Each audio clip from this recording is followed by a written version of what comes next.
saíram sangrando, pingando sangue, com as costas todas riscadas, 40 açoites. Coitadinhos, né? Coitadinhos deles. Verso 41. E eles se retiraram do sinédrio. Olha, esses açoites foram no sinédrio, provavelmente, diante de todo o sinédrio, aplaudindo, zombando dos apóstolos, enquanto recebiam chicotadas violentas nas suas costas.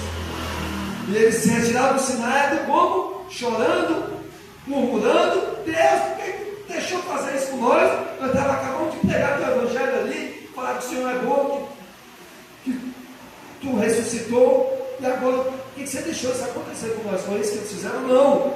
Eles regozijaram-se por terem sido considerados dignos de sofrer afrontas por esse nome. Eles saíram felizes, embora doendo muito, né? Mas sorrindo, né? Sem muita força para pular, depois das 50 chibatadas, das 40 chibatadas, mas eles saíram sorrindo, felizes. E aquilo deixou trabalhar mais, incomodar mais, confuso, né? Será que Deus está nisso mesmo? E todos os dias, no templo e de casa em casa, não cessavam de ensinar e de pregar Jesus, o Cristo, o nome que eles proibiram de falar. Todos os dias. E significa o quê? Que no dia seguinte, ou naquele mesmo dia, talvez naquele mesmo dia, eles já tinham pregado, mas no dia seguinte, ao amanhecer, todo quebrado, eles foram pregar Cristo. E todos os dias anunciaram, não cessavam, não paravam de ensinar e pregar Jesus, o Cristo. Ele é o ungido, Ele é o Filho de Deus, Ele é o Messias esperado pelos judeus, anunciado na antiga aliança, no Antigo Testamento, e cumprido em Jesus Cristo. Aplicações. Nós devemos, queridos, agradecer a Deus por viver em um país onde há liberdade para pregar o Evangelho, há liberdade para cultuar a Deus. Muitos países não podemos nos reunir assim de forma pública, não podemos ter som, proclamar, anunciar que Cristo é o Senhor, que Ele ressuscitou e que agora convoca a todos que se arrependam dos seus pecados, que convertam-se, que mudem, que depositem sua fé no Senhor Jesus. Em muitos locais nós não podemos falar isso. Aqui nós ainda podemos, não sei até quando, mas ainda nós podemos falar de Jesus, proclamar Jesus, levantar, fazer culto na casa da Eliette, fazer culto na casa da Dona Francisca. Aí nós podemos gritar: Jesus é o Senhor, Ele é o caminho, a verdade e a vida, e ninguém vai ao Pai se não for por Ele. Ninguém vai ao Pai por Maria, ninguém vai ao Pai por João, ninguém vai ao Pai pelo Padre Cícero, ninguém vai ao Pai pela Santa Lourdes, ninguém vai ao Pai nenhum outro, só por Jesus. Porque Ele diz: ninguém vem ao Pai se não for por mim. Não é isso? Então, meus queridos, nós podemos falar. E por que nós não falamos? Nós devemos nos arrepender por não usar essa liberdade da maneira devida.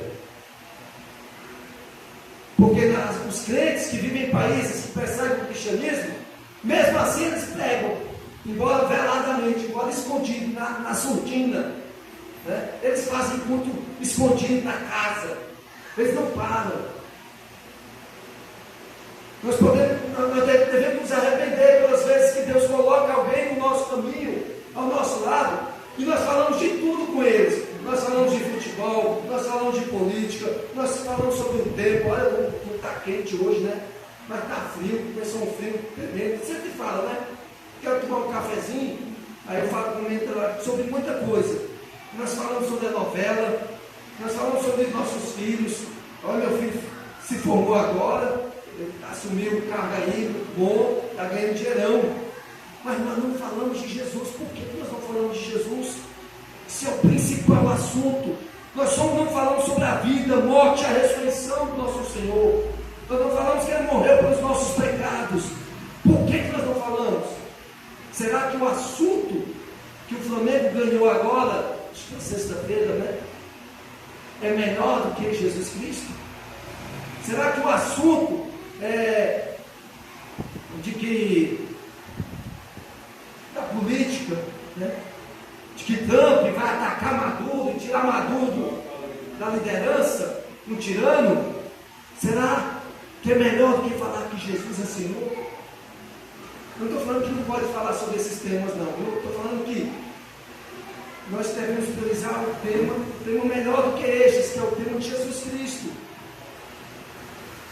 Nós precisamos falar aos homens que eles precisam depositar sua fé em Jesus, que eles precisam se arrepender para que sejam salvos.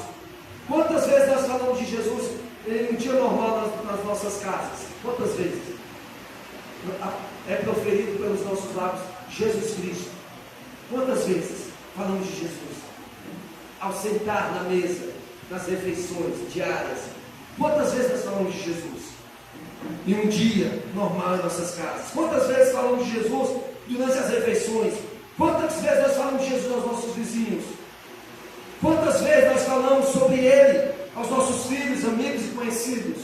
Jesus e seu Evangelho deveria ser nosso principal assunto. Não nosso time favorito, não nós mesmos, nossos planos e sonhos, não, ou qualquer outra pessoa. Façamos como uma igreja primitiva. Falemos de Jesus em toda parte e em todo momento.